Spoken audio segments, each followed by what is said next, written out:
بسم اللہ الرحمن الرحیم۔ السلام علیکم صلی اللہ علیہ وآلہ وسلم۔ دعا کی قبولیت کا عجیب طریقہ۔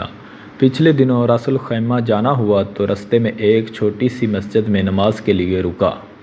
دوپہر کا وقت تھا۔ حسب عادت پہلی صف میں بیٹھا تو میرے برابر میں ایک بزرگ بیٹھے تھے۔ کالے لیکن چہرے پر بلا کا نور تھا۔ میں نے سوچ لیا کہ نماز کے بعد ان سے ضرور ملوں گا۔ جماعت ختم ہوئی تو وہ مسجد کے ایک کونے میں قرآن لے کر بیٹھ گئے۔ میں ہمت کر کے قریب گیا اور سلام کیا اور پوچھا، اردو معلوم ہے؟ انہیں بہت اچھی طرح اردو آتی تھی۔ ان کا تعلق یمن کی ایک تبلیغی جماعت سے تھا۔ قصہ مختصر، بہت باتیں ہوئیں۔ اٹھتے وقت میں نے ان سے پوچھا کہ بڑے میاں، بڑے صاحب، دعا قبول ہونے کا کوئی بہترین طریقہ تو بتائیں۔ کہنے لگے، 100% گارنٹی کے ساتھ دعا کی قبولیت کا طریقہ بتاؤں؟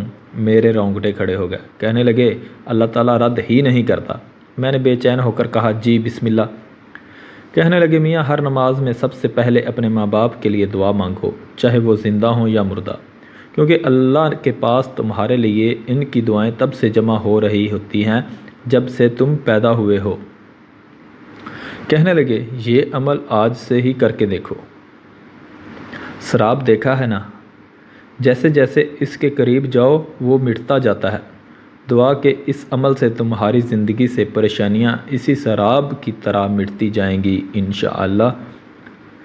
یقین کریں، اس دن کے بعد سے میں نے ایک بار بھی ناغہ نہیں کیا اور راستے ایسے کھل رہے ہیں جیسے صبح رات کو کاٹ کر روشنی پھیلاتی ہے۔ ویڈیو اچھی لگے تو لائک اور شیئر لازمی کریں۔ اللہ حافظ۔